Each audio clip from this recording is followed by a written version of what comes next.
जय हिंद दोस्तों, वंदे मातरम। मैं शेर सिंह तोमर स्वागत करता हूं आपके अपने YouTube channel success Mantra in UP पर। दोस्तों, आज हम इस वीडियो में यूपी ट्रिपल एससी का प्रैक्टिस सेट नंबर 13 लेकर आए हैं। यदि दोस्तों आप सभी लोगों ने हमारा ये चैनल सब्सक्राइब नहीं किया है तो जीके, जीएस और करंट अफेयर के लिए सब्सक्राइब करें success Mantra in UP YouTube channel को और साथ ही अपने दोस्तों के साथ शेयर भी करें। तो चलिए दोस्तों, बिना देर के हुए फटाफट शुरू करते हैं। क्वेश्चन नंबर फर्स्ट, मोरमागुआ पत्तन स्थित है? तो option A Tamil Nadu, option B Goa, option C Kerala या ऑप्शन डी इनमें से कोई नहीं।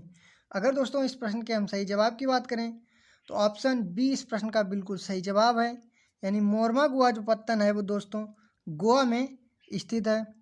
चलिए बढ़ते हैं नेक्स्ट क्वेश्चन की तरफ। क्वेश्चन नंबर सेकेंड, गंगा नदी का दो प्रमुख स्रोत, गंगा नदी के जो दो प्रमुख स्रोत हैं दोस्तों वो बताने हैं आपको कौन कौन से हैं। तो ऑप्शन ए भागीरथी और अलकनंदा, ऑप्शन बी भागीरथी और यमुना, ऑप्शन सी भागीरथी और सरस्वती, ऑप्शन डी अलकनंदा और गंडक। तो यदि दोस्तों हम इस प्रश्न के सही जवाब की बात करें तो ऑप्शन ए भागीरथी और अलकनंदा इस प्रश्न का बिल्कुल सही जवाब है, यानी गंगा नदी के जो दो प्रमुख उद्गम स्रोत हैं वो भागीरथी और अलकनंदा हैं। अगर यहीं पे दोस्तों हम भागीरथी की बात करें तो भागीरथी का उद्गम जो है वो गंगोत्री ग्लेशियर से हुआ है। अलकनंदा की अगर बात करें तो इसका उद्गम बद्रीनाथ से हुआ है, ये भी आप लोगों को याद रखना है। चलिए बढ़ते हैं नेक्स्ट क्वेश्चन की तरफ। क्वेश्चन नंबर थर्ड, उस सागर का नाम बताइए जो 3 महाद्वीपों को स्पर्श करता है। ऑप्शन ए भूमध्य सागर, ऑप्शन बी लाल सागर, ऑप्शन सी कैस्पियन सागर, ऑप्शन डी कैरेबियन सागर। अगर हम इस प्रश्न के सही जवाब की बात करें तो ऑप्शन ए इस प्रश्न का बिल्कुल सही जवाब है, यानी भूमध्य सागर जो है वो 3 महाद्वीपों को स्पर्श करता है। ठीक है दोस्तों, चलिए बढ़ते हैं नेक्स्ट क्वेश्चन की तरफ। क्वेश्चन नंबर फोर्थ, कोयला किससे बनता है? ऑप्शन ए कच्चा तेल, ऑप्शन बी पत्थर, ऑप्शन सी कोक या ऑप्शन डी इनमें से कोई नहीं। अगर दोस्तों हम इस प्रश्न के सही जवाब की बात करें कि कोयला किससे बनता है तो ऑप्शन सी के साथ जाएगा। तो कोयला दोस्तों कोक से बनता है। ठीक है दोस्तों, चलिए बढ़ते हैं नेक्स्ट क्वेश्चन नंबर 5 की तरफ। उस विकिरण का नाम बताइए जिसकी न्यूनतम ऊर्जा है। ऑप्शन ए गामा किरण, ऑप्शन बी यूवी किरण, ऑप्शन सी सूक्ष्म तरंग विकिरण या ऑप्शन डी इनमें से कोई नहीं। तो इस प्रश्न का सही जवाब है ऑप्शन सी सूक्ष्म तरंग विकिरण। सूक्ष्म तरंग विकिरण की ऊर्जा न्यूनतम होती है। ठीक है, चलिए next question number 6, Arya Samaj किसके विरुद्ध था? ऑप्शन ए धार्मिक अनुष्ठान और मूर्ति पूजा, option B Hindutva, option C इस्लाम या ऑप्शन डी इनमें से कोई नहीं। अगर दोस्तों हम इस प्रश्न के सही जवाब की बात करें तो ऑप्शन ए इस प्रश्न का बिल्कुल सही जवाब है, यानी आर्य समाज दोस्तों जो था वो धार्मिक अनुष्ठान और मूर्ति पूजा के विरुद्ध था। अगर हम दोस्तों आर्य समाज के संस्थापक की बात करते हैं तो दयानंद सरस्वती जी ने इसकी स्थापना की थी। कब की थी? तो 1875 ईस्वी में बम्बई में की थी।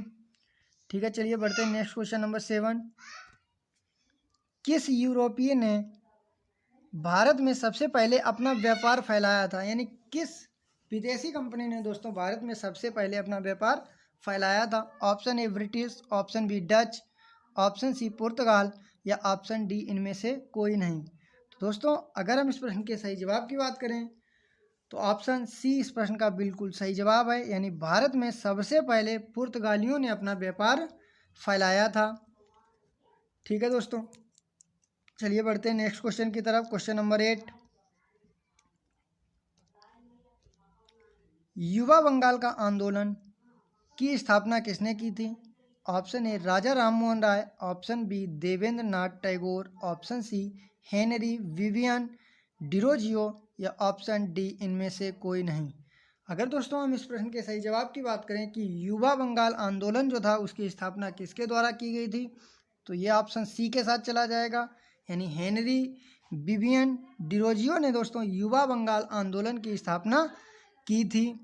अगर बात करें कि ये स्थापना इन्होंने कब की थी, तो 1826 से 32 ईस्वी के तहत कोलकाता में की थी। ये भी आप लोगों को याद रखना है। चलिए बढ़ते हैं नेक्स्ट क्वेश्चन नंबर 9। तार सड़क कब आसानी से टूटता है? ऑप्शन ए ग्रीष्म, ऑप्शन बी शीत ऋतु यानी ग्रीष्म ऋतु, ऑप्शन बी शीत ऋतु, ऑप्शन सी बारिश के मौसम में, ऑप्शन डी इनमें से कोई नहीं। तो अगर हम इस प्रश्न के सही जवाब की बात करें, ऑप्शन ए इस प्रश्न का बिल्कुल सही जवाब है, यानी ग्रीष्म ऋतु में तार सड़क आसानी से टूट जाते हैं। Next question number 10। संयुक्त राज्य अमेरिका की डेथ वैली स्थित है? ऑप्शन ए अलास्का में, ऑप्शन बी कैलिफोर्निया में, ऑप्शन सी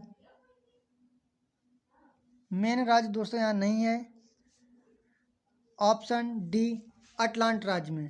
अगर दोस्तों हम इस प्रश्न के सही जवाब की बात करें, तो ऑप्शन बी जो है दोस्तों कैलिफोर्निया इस प्रश्न का बिल्कुल सही जवाब है, यानी संयुक्त राज्य अमेरिका की जो डेथ वैली है वो कैलिफोर्निया में स्थित है। ठीक है दोस्तों, चलिए बढ़ते हैं नेक्स्ट क्वेश्चन नंबर 11 की तरफ। क्वेश्चन नंबर 11 ये रहा। निम्न में से कौन सा ग्रह पृथ्वी के सबसे नज़दीक है? ऑप्शन ए बुध, ऑप्शन बी शुक्र, ऑप्शन सी मंगल या ऑप्शन डी शनि।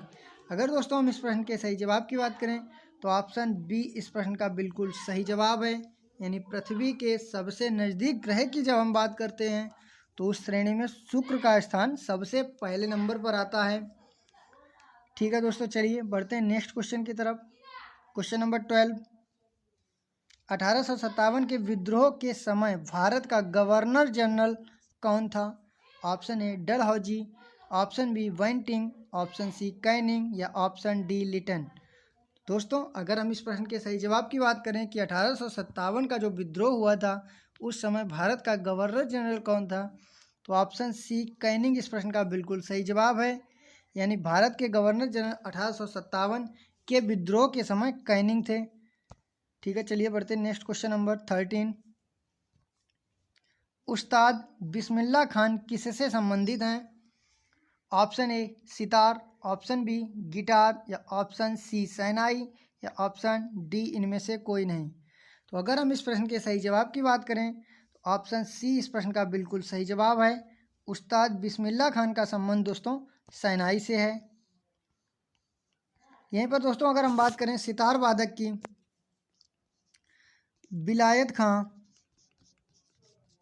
विलायत खान और पंडित रविशंकर, ये दोस्तों फेमस सितार वादक थे।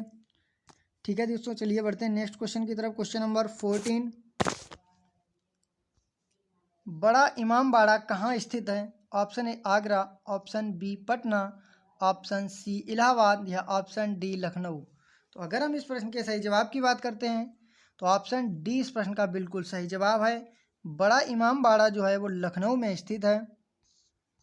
चलिए बढ़ते हैं नेक्स्ट क्वेश्चन नंबर 15। मयूराक्षी परियोजना से भारत के कौन से 2 राज्य लाभान्वित हैं? ऑप्शन ए पश्चिम बंगाल और झारखंड, ऑप्शन बी बिहार और उत्तर प्रदेश, ऑप्शन सी मध्य प्रदेश और झारखंड, ऑप्शन डी इनमें से कोई नहीं। अगर हम इस प्रश्न के सही जवाब की बात करते हैं, तो ऑप्शन ए इस प्रश्न का बिल्कुल सही जवाब होगा, यानी झारखंड और पश्चिम बंगाल जो है वो मयूराक्षी परियोजना से लाभान्वित 2 राज्य हैं। ठीक है, चलिए बढ़ते हैं नेक्स्ट क्वेश्चन नंबर 16। किस राज्य में ईसाइयों की संख्या का प्रतिशत सर्वाधिक है? Option A Goa, option B Kerala, option C Mizoram, option D Nagaland. अगर हम इस प्रश्न के सही जवाब की बात करें, तो ऑप्शन सी इस प्रश्न का बिल्कुल सही जवाब है, यानी मिजोरम में ईसाइयों की संख्या का प्रतिशत सबसे अधिक है। ठीक है दोस्तों, चलिए बढ़ते हैं नेक्स्ट क्वेश्चन की तरफ। Question number 17।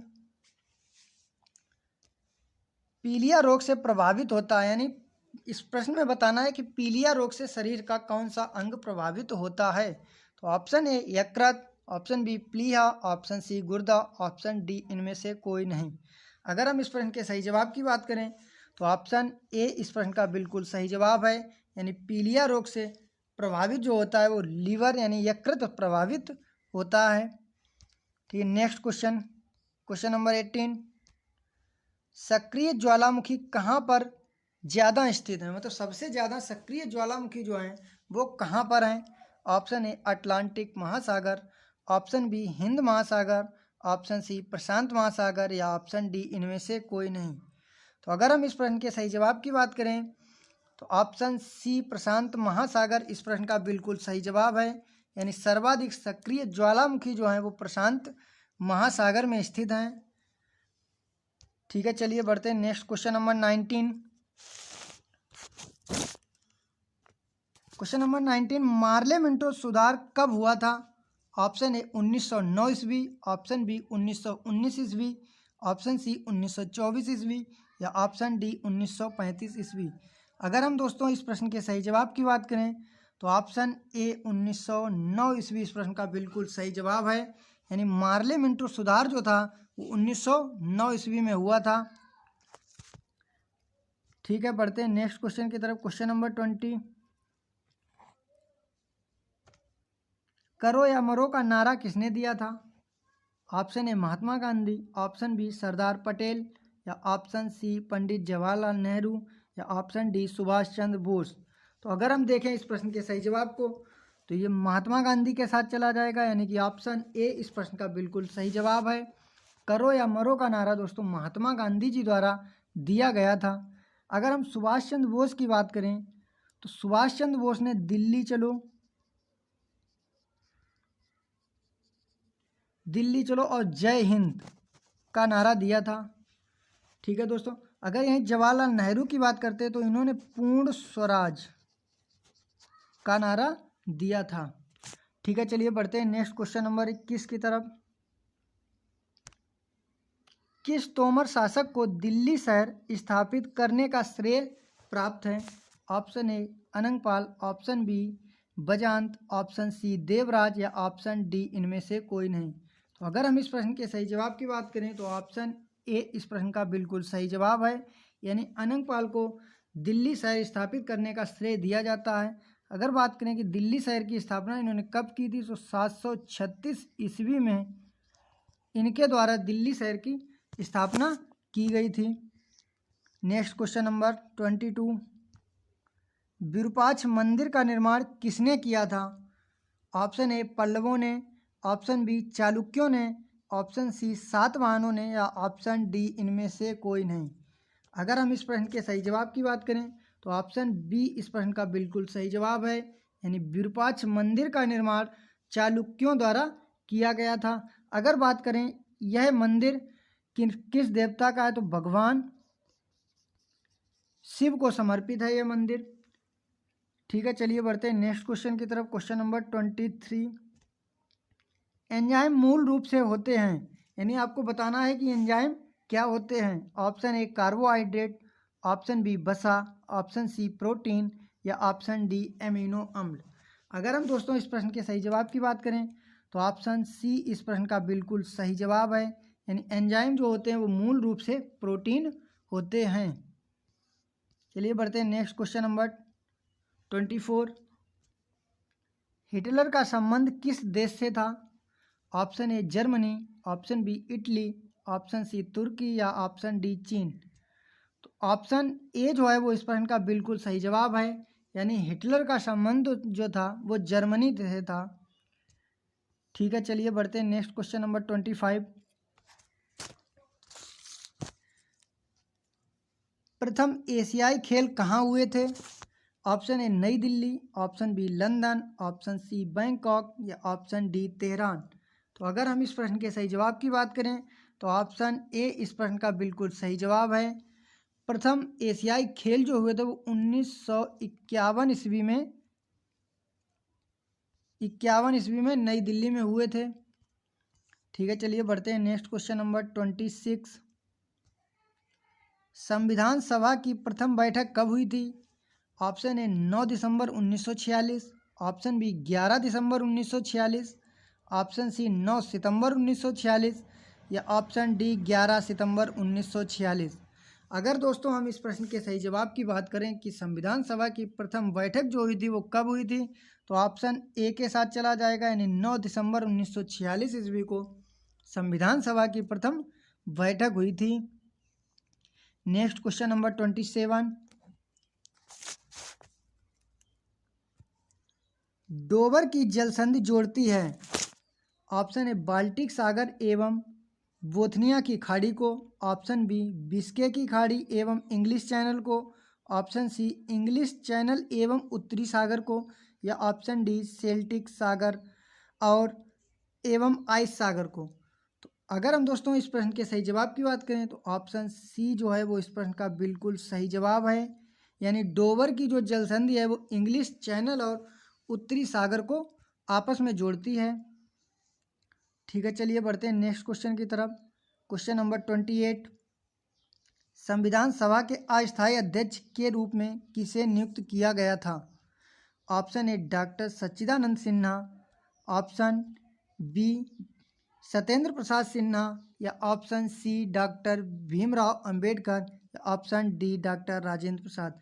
अगर दोस्तों हम बात करें कि अस्थायी अध्यक्ष की, तो संविधान सभा के जो अस्थायी अध्यक्ष थे तो सच्चिदानंद सिन्हा को दोस्तों संविधान सभा के अस्थायी अध्यक्ष के तौर पर नियुक्त किया गया था। ठीक है, चलिए बढ़ते हैं नेक्स्ट क्वेश्चन नंबर 29।